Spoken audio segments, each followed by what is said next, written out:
गांव के सिरे पर एक माँ बेटी झोपड़ी में रहती थी। माँ विधवा थी तो बेटी कुंवारी। घर में और कोई आदमी न था। बेटी गौरा बाग से पत्तियां बटोर कर लाती तो माँ गंगा भाड़ झोंकती थी। इससे सेर भर अनाज मिल जाता तो दोनों खाकर सो पड़ती थी। इसी से उनका गुजर बसर हो रहा था। हर माँ की तरह गौरा की माँ को भी हमेशा यही चिंता रहती थी कि किसी तरह उसकी बेटी की सगाई हो जाए। पति के मर जाने के बाद गंगा ने कभी दूसरा घर नहीं बसाया, नहीं कोई रोजगार शुरू किया था। तब भी माँ बेटी सुकून से रहती थी। इस बात को लेकर गांव के लोगों पर माँ बेटी पर संदेह होता था। सबके मन में यही सवाल आता था कि दोनों स्त्रियां कोई धंधा नहीं करती, कोई मर्द भी नहीं है, तो फिर ये इतने आराम से कैसे रहती हैं? कभी इन्हें किसी के सामने हाथ फैलाते भी नहीं देखा। कुछ न कुछ गड़बड़ जरूर है। गौरा सुंदर और सुशील थी, लेकिन किसी ने उसे कुएं पर हंसते बोलते नहीं देखा था। उसकी निगाहें कभी ऊपर न उठती थीं। उसकी ये हरकत गांव वालों के शक को और मजबूत करती थी। सभी को यही लगता कि कोई स्त्री इतनी सती कैसे हो सकती है। दिन गुजरते गए। गौरा की माँ चिंता में घुलती जा रही थी। उधर गौरा की सुंदरता, उसकी जवानी गांव वालों की नजरों में चुभ रही थी। एक परदेसी गांव से दूर नौकरी की खोज में कलकत्ता जा रहा था। 10-12 कोस दूर पहुंचते उसे रात हो गई। उस समय वो एक गांव में पहुंचा था। वो लोगों से किसी कहार का घर पूछते हुए गंगा के घर पहुंचा। परदेसी को देख गंगा बहुत खुश हुई। गंगा में उस परदेसी से उसका नाम पूछा तो परदेशी ने बताया कि उसका नाम मंगरू है। इसके बाद गंगा ने मंगरू का खूब आदर सत्कार किया। उसके लिए अच्छे पकवान भी बनाए। धीरे धीरे दोनों की बातचीत भी बढ़ने लगी। इसी दौरान शादी की चर्चा भी छिड़ गई। मंगरू नौजवान था, तभी उसकी निगाह गौरा पर पड़ी। गौरा एक सुंदर और शांत हाव भाव की लड़की थी, जिसे देखते ही मंगरू भी मोह में पड़ गया और वो झट से गौरा से सगाई के लिए मान गया। उसने 2-4 गहने खरीदे और कपड़े उधार लेकर सगाई कर ली। गंगा बेटी दामाद को अपनी नजरों से दूर नहीं करना चाहती थी, इसलिए दोनों गंगा के साथ ही रहने लगे। 10-15 दिन भी नहीं बीते थे कि मंगरू के कानों में कई तरह की बातें पड़ने लगी। बिरादरी के अलावा दूसरी जाति के लोग भी कई तरह की बातें बनाने लगे। मंगरू इन अटकलों से परेशान हो गया था, लेकिन वो गौरा को छोड़ना भी नहीं चाहता था। 1 महीने बाद मंगरू अपनी बहन के घर गया। बहन ने खाना परोसा। मंगरू ने बहनोई को साथ खाने के लिए कहा। बहनोई बोला, तुम खा लो, मैं बाद में खा लूंगा। मंगरू को कुछ संदेह हुआ। उसने साफ पूछ लिया कि आखिर बात क्या है। बहनोई बोला, मैं तुम्हारे साथ नहीं खा सकता। तुमने बिरादरी से बाहर शादी की है। किसी से न कुछ पूछा, न कुछ बताया। जब तक पंचायत नहीं होगी मैं तुम्हारे साथ उठ बैठ नहीं सकता। तुम्हारी हरकत की वजह से मैं समाज से रिश्ता नहीं खत्म कर सकता। मंगरू तेजी से उठा और ससुराल लौट आया। मन बेचैन था। उसने किसी से कुछ नहीं कहा और रात के अंधेरे में गौरा को छोड़कर चला गया। इसी तरह कई साल बीत गए, लेकिन मंगरू का कुछ पता न चला। पति के गायब होने पर भी गौरा उदास न थी। वो हंसती खेलती, मांग में सिंदूर लगाती, रंग बिरंगे कपड़े पहनकर तैयार होती थी। अपने पीछे मंगरू एक भजन की किताब छोड़ गया था। खाली समय में गौरा उस किताब से कोई भजन गाती थी। पहले गौरा गांव की औरतों से ज्यादा मिलती जुलती नहीं थी। दरअसल उसके पास उन स्त्रियों से बात करने के लिए कोई विषय ही नहीं होता था। गौरा के पास अब गृहस्थ जीवन की ढेरों बातें थी, जिसकी चर्चा वो गली मोहल्ले की औरतें के साथ करती थी।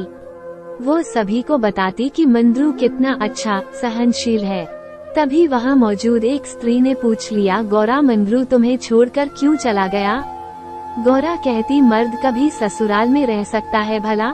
बाहर जाकर पैसे कमाना ही मर्द का असली काम है।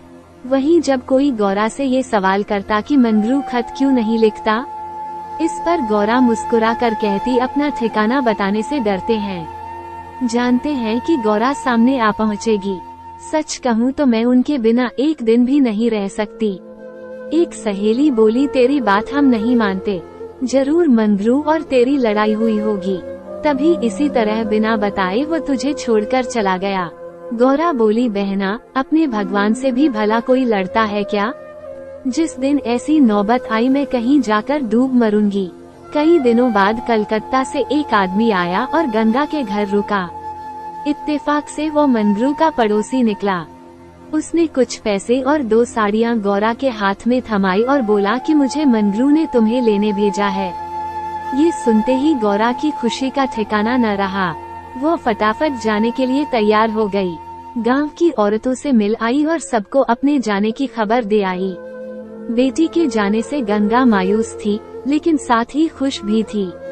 रास्ते भर गौरा के मन में हजारों अच्छे बुरे ख्याल आते रहे।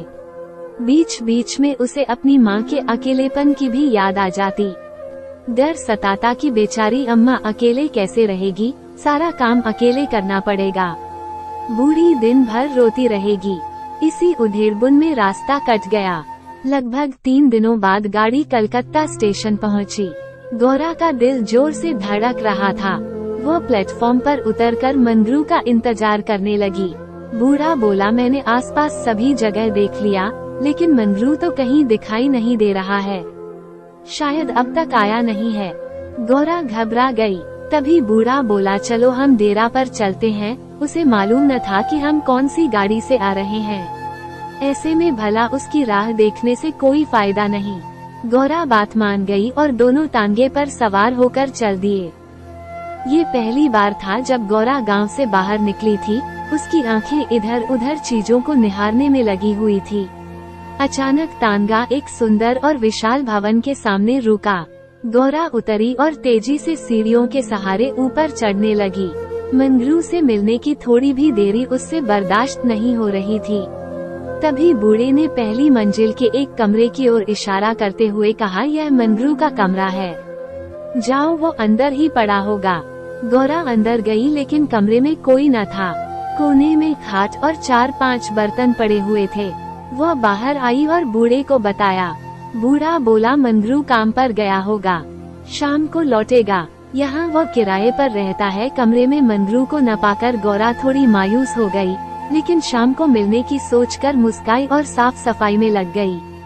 उसने कमरे में झाड़ू लगाया, बर्तन धोए, नहा धोकर शाम का इंतजार करने लगी। राह देखते देखते देर शाम हो गई, लेकिन मंगरू का अब तक कोई पता न था। गौरा का मन फिर घबराने लगा। घना अंधेरा छा गया था, परंतु कमरे में एक दीपक तक न था।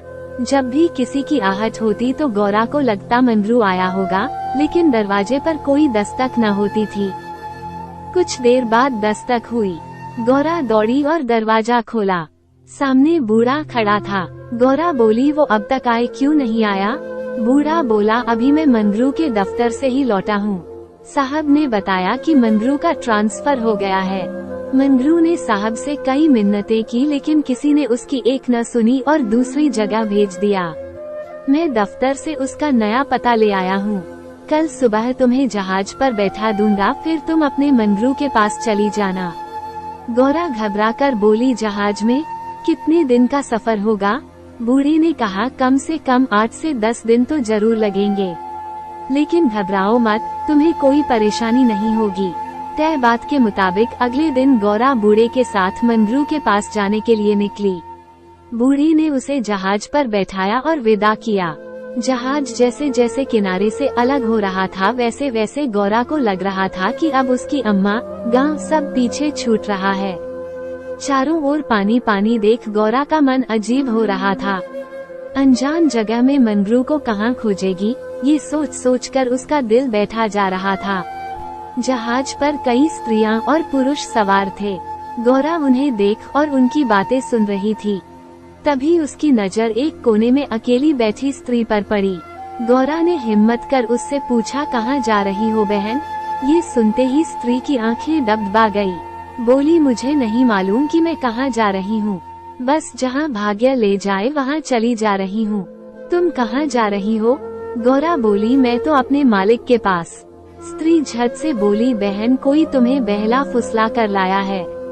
तुम किसके साथ यहाँ आई? गौरा ने कहा, मुझे एक बूढ़ा ब्राह्मण यहाँ बैठा गया। मैं तो अपने पति से मिलने कलकत्ता आई थी। स्त्री बोली, किनारे पर जो लंबा दुबला पतला सा बूढ़ा था, जिसकी एक आंख फूली हुई थी, वही? गौरा, हाँ बहन वही। स्त्री बोली, बहन उसी दुष्ट ने मेरा जीवन बर्बाद किया है। भगवान करे उसकी 7 पुश्तों को नरक नसीब हो। उस कपटी के कारण मैं किसी को मुंह दिखाने लायक नहीं रही। अब जा रही हूँ मिस्र देश, वही मेहनत मजदूरी करके गुजर बसर करूँगी। ये सब सुनकर गौरा के मुंह से बोल न फूटे। वो सोचने लगी कि अब क्या करूँगी। उसे अपनी माँ, अपने गांव, सहेलियों की याद आने लगी। कुछ क्षण बाद हिम्मत करके बोली, अब क्या करे बहन? स्त्री बोली, अब ये तो वहाँ पहुँचने के बाद ही मालूम चलेगा। ये कहते कहते वो जोर जोर से रोने लगी और अपना दुख बताने लगी। गौरा ने हिम्मत दी तो स्त्री ने बताया कि शादी के 3रे साल में उसके पति की मौत हो गई। पति के ख्यालों के साथ वो किसी तरह जी ही रही थी कि एक रोज पापी बूढ़ा वेश बदलकर भिक्षा मांगने आया। उसने सन्यासी का रूप धारण किया हुआ था। मैं उसके जाल में फंस गई और आज मेरी ये दुर्दशा है। इसने मुझे पति से मिलवाने का लालच दिया। मैं बेवकूफ पति से मिलने की चाह में इस बहरूपिया की बात में फंस गई और इसके साथ चल दी। आगे की कहानी मुझे नहीं मालूम। अगले दिन जब मुझे होश आया तो मैं घर भी नहीं लौट सकती थी। अब बूढ़ा मुझे यहाँ ले आया और जहाज पर छोड़ गया है। स्त्री की बातें सुनकर गौरा को समझ नहीं आ रहा था कि वो क्या प्रतिक्रिया दे। वह बिल्कुल मौन हो गई थी। मंगरू से मिलन का सपना एक झटके में टूट गया था। गौरा को इस हाल में देख स्त्री बोली, भगवान पर भरोसा और साहस रखो बहन। हिम्मत पाकर गौरा बोली, मुझे अब तुम्हारा ही सहारा है। मैं और तुम दोनों अब साथ ही रहेंगे। स्त्री कुछ न बोली। दोनों एकटक नीले आकाश की ओर निहारने लगी। कई घंटों बाद जहाज किनारे पर पहुंचा। सभी यात्री उतरने लगे। तट पर मौजूद एक आदमी सभी यात्रियों के नाम लिख रहा था। अब गौरा के उतरने की बारी आई। जैसे ही उसने पाँव नीचे रखा, वह चौंक गई। उसके शरीर में कर्ज दौड़ गया। वह जड़ बन गई। न कुछ बोल पा रही थी और न ही पीछे से आवाज दे रहे यात्रियों की बात सुन रही थी। ऐसा लगा मानो दुनिया रुक गई हो। गौरा के सामने वो दृश्य था जिसकी उसने उम्मीद छोड़ दी थी। तट पर खड़ा व्यक्ति जो यात्रियों के नाम लिख रहा था, वह कोई और नहीं बल्कि मंगरू था। गौरा इस क्षण 7वें आसमान पर थी। उसकी खुशी छिपाए नहीं छिप रही थी। मंगरू ने अपना हाथ आगे बढ़ाया। गौरा ने प्रतिक्रिया न दी। इतने में यात्रा के दौरान मिली स्त्री ने गौरा को कोहनी मारी। गौरा लड़खड़ा गई। मंगरू ने उसे थाम लिया। स्त्री, क्या हुआ? इस आदमी को पहचानती हो? गौरा बोली, बहुत अच्छी तरह से। यही तो वे हैं जिनसे मिलने के लिए मैं घर से निकली। स्त्री बोली, अच्छा तो ये तुम्हारे पति हैं। अब तो तुम मेरे साथ न आओगी? मुझे भूल जाओगी? गौरा बोली, क्या ऐसा भी हो सकता है भला? तुमने मुझे सहारा दिया है। मंगरू इन दोनों से दूर अपने काम पर लगा हुआ था। वो यात्रियों से जानकारियां जुटाने में व्यस्त था। गौरा कोने में खड़ी मंगरू को निहार रही थी।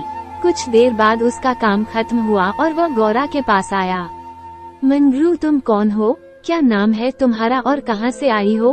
गौरा मंद मंद मुस्काई और बोली, गौरा नाम है हमारा। मदनपुर, बनारस से आए हैं। मंगरू ने उसका हाथ थाम लिया और आंखों में आंसू लिए बोला, भला तुम यहाँ आई कैसे? गौरा ने उसके आंसू पोंछे और चौंक कर बोली, तुमने ही तो बुलावा भेजा था, सो मैं आ गई। मंगरू को समझ नहीं आया कि गौरा क्या कह रही है। उसने बोला, मैंने कब बुलावा भेजा? भला मैं तो पिछले 7 सालों से यहाँ कैद हूँ। चाह कर भी घर नहीं जा सका। गौरा घबराकर बोली, तुमने बूढ़े को नहीं भेजा था मुझे लाने के लिए? मंगरू बोला, बिल्कुल नहीं। गौरा का मन छोटा हो गया। उसने इस जवाब की आशा न की थी। गौरा गुस्से में बोली, मैं कल ही यहाँ से चली जाऊंगी। मुझे तुम पर बोझ नहीं बनना। मंगरू बोला, अब तुम यहाँ से अगले 5 सालों तक नहीं जा सकती गौरा। यही यहाँ का नियम है। गौरा बोली, ठीक है फिर, मैं अलग रहकर अपना पेट पाल लूंगी, लेकिन तुम पर भार न बनूंगी। मंगरू बोला, तुम मेरे लिए कभी बोझ नहीं हो सकती गौरा। तुम सती हो, देवी हो। जिस बूढ़े आदमी ने तुम बहकाया उसी ने मुझे भी यहाँ भेजा है। आओ मेरे साथ, मेरे ठिकाने पर चलो, वहाँ आराम करने, फिर आगे बातें होगी। ये स्त्री कौन है तुम्हारे साथ? गौरा बोली, यह मेरी सहेली है, यात्रा के दौरान जहाज पर मिली। इसका यहाँ कोई न है, अतः यह मेरे साथ ही रहेगी। मंगरू मान गया। तीनों लोग पैदल चल दिए। तभी सामने से 2 लंबे चौड़े शरीर के आदमी आते दिखाई दिए। मंगरू के पास आकर दोनों आदमियों ने बोला, आज से ये दोनों औरतें हमारी। मंगरू के क्रोध का ठिकाना न था। मंगरू चिल्लाकर बोला, ये दोनों मेरे घर की स्त्रियां हैं, इन पर आंख तक न डालना। दोनों आदमी ठहाके लगाकर हंस पड़े। मंगरू का गुस्सा और बढ़ गया। तभी एक आदमी गौरा की ओर बढ़ा और उसका हाथ पकड़ने की कोशिश करने लगा। मंगरू चिल्लाया, छूना मत वरना अच्छा नहीं होगा। दोनों आदमी सहम गए और बाद में देख लेने की धमकी देकर आगे निकल गए। मंगरू, गौरा और उसकी सखी आगे बढ़ गए। मंगरू बोला, इसलिए मैं कह रहा था कि ये जगह तुम जैसी औरतों के लिए नहीं है। अचानक सामने से एक अंग्रेज आ पहुंचा। उसने मंगरू से कहा, जमादार, ये दोनों औरतें आज से मेरे कोठे में रहेंगी। मंगरू ने हाथ जोड़ लिए, बोला, साहब, यह मेरे घर की औरतें हैं, इन्हें जाने दीजिए। अंग्रेज बोला, झूठ मत बोलो तुम। गौरा की ओर इशारा कर उसने कहा, इसको हमारी कोठी में भेज दो। मंगरू कांप गया और ना में सिर हिलाने लगा, लेकिन तब तक अंग्रेज आगे बढ़ चुका था। साहब की बात पर अमल करना जमादार का काम था। मंगरू समझ नहीं पा रहा था कि वह क्या करे। आखिरकार रास्ता खत्म हुआ। सामने मजदूरों के रहने के लिए मिट्टी के घर बने थे। बाहर दर्जनों की संख्या में स्त्री और पुरुष बैठे थे। सभी गौरा और सखी को गंदी नजरों से घूर रहे थे। तरह नजर बचाकर मंगरू दोनों औरतों को घर ले गया और खुद दरवाजे पर बैठा रहा। दोनों स्त्रियां कमरे के भीतर अपने भाग्य को कोसती तो मंगरू दरवाजे पर बैठा रखवाली करता रहा। किसी तरह रात बीती। अगली रोज दिन किसी तरह कट गया। रात के तकरीबन 10 बजे दरवाजे पर दस्तक हुई। मंगरू निकला तो देखा सामने सिपाही खड़ा है। सिपाही बोला, चलो तुम्हें साहब ने बुलाया है। मंगरू बोला, भाई तुम हमारे देश के आदमी हो, मुझ पर मुसीबत आन पड़ी है, मदद करो। जाओ साहब को कह दो कि मंगरू घर पर नहीं है। सिपाही बोला, न बाबा, वह बहुत गुस्से में है, मैं ऐसा कुछ नहीं कह सकता, तुम साथ चलो। मंगरू के पास कोई चारा न था, वो सिपाही के साथ निकल गया। मंगरू को सामने देख साहब जोर से चिल्लाया, वो औरत कहाँ है? कल तुम उसे मेरे कोठे पर क्यों नहीं लाए? मंगरू ने हाथ जोड़ लिए और बोला, वो मेरी पत्नी है साहब। साहब बोला, वो दूसरी कौन थी फिर? मंगरू, मालिक, वो मेरी बहन है। साहब गुस्से में बोला, हम कुछ नहीं जानते हैं, तुम उन दोनों में से किसी एक को लेकर आओ, जल्दी। मंगरू साहब के पैरों में गिर गया और रोने लगा, लेकिन साहब का दिल नहीं पसीजा। उसने आदेश दिया, जल्दी एक स्त्री को लेकर आओ वरना तुम्हें कोड़े पड़ेंगे। मंगरू कोड़े खाने को तैयार हो गया।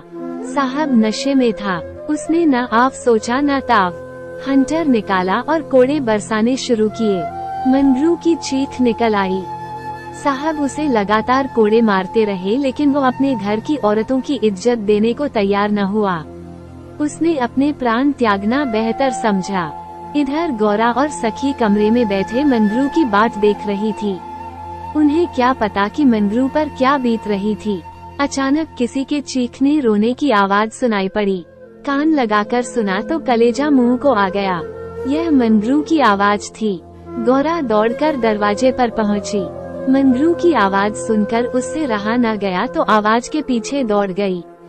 फाटक खुला था। गौरा कोई है आवाज देने लगी, लेकिन जवाब न मिला। वो अंदर जा पहुंची। सामने मंगरू खुले बदन लहूलुहान हुए खड़ा था और अंग्रेज उस पर चाबुक बरसा रहा था। गौरा से यह सहन नहीं हुआ। वो दौड़कर मंगरू से लिपट गई और बोली, इनके बदले जितना चाहो मुझे मार लो, लेकिन इन पर दया करो। अंग्रेज खुश होकर गौरा से बोला, तुम यहाँ मेरे पास रहोगी तो मैं इसे छोड़ दूंगा। गौरा बहुत असहाय महसूस कर रही थी, कुछ न बोली। वहीं मंगरू दर्द से कहरा रहा था। जिस साथ के लिए वो ये सब कर रहा था, उसकी आंखों के सामने वो उससे छूट रहा था। गौरा ने दिल पर पत्थर रखकर कहा, मुझे तुम्हारी शर्त मंजूर है, लेकिन अपने पति के स्वस्थ होने के बाद मैं तुम्हारे पास आऊंगी। अंग्रेज बात मान गया। उसने मंगरू पर अत्याचार बंद किया और सिपाही को उसे अस्पताल में भर्ती कराने का आदेश दिया। मंगरू को अस्पताल ले जाया गया। गौरा भी उसके साथ थी। इलाज के दौरान गौरा एक क्षण के लिए भी मंगरू के सामने से नहीं हटी। 4 दिनों के इलाज के बाद मंगरू ने आंखें खोली। तय शर्त के मुताबिक अब गौरा को मंगरू का साथ छोड़ अंग्रेज के पास जाना था। यह उसे मंजूर नहीं था। ऐसे में उसने मरना बेहतर समझा। अस्पताल के बाहर नदी की धार बह रही थी। गौरा जाकर उसमें कूद पड़ी। आनन फानन में एक अस्पताल कर्मचारी दौड़ा मंगरू के पास आया और गौरा के नदी में कूदने की सूचना दी। मंगरू की आंखों के सामने अंधेरा छा गया। उसे कुछ समझ नहीं आया। दौड़कर नदी के सामने पहुंचा और छलांग मार दी। जीते जी जो कभी साथ नहीं रह पाए, अब वे दोनों परलोक की यात्रा में साथ जा रहे थे। कहानी से सीख। शुद्ध कहानी से हमें ये सीख मिलती है कि व्यक्ति को अपना मन साफ और सच्चा रखना चाहिए। किसी कार्य को करने के पीछे यदि आपकी नियत नेक होती है तो नियति आपके साथ कभी बुरा नहीं करेगी। दोस्तों, उम्मीद करती हूँ आपको वीडियो पसंद आई होगी। वीडियो पसंद आए तो लाइक करें और शेयर करें। ऐसी ही न्यू कहानियों के लिए चैनल को सब्सक्राइब करें।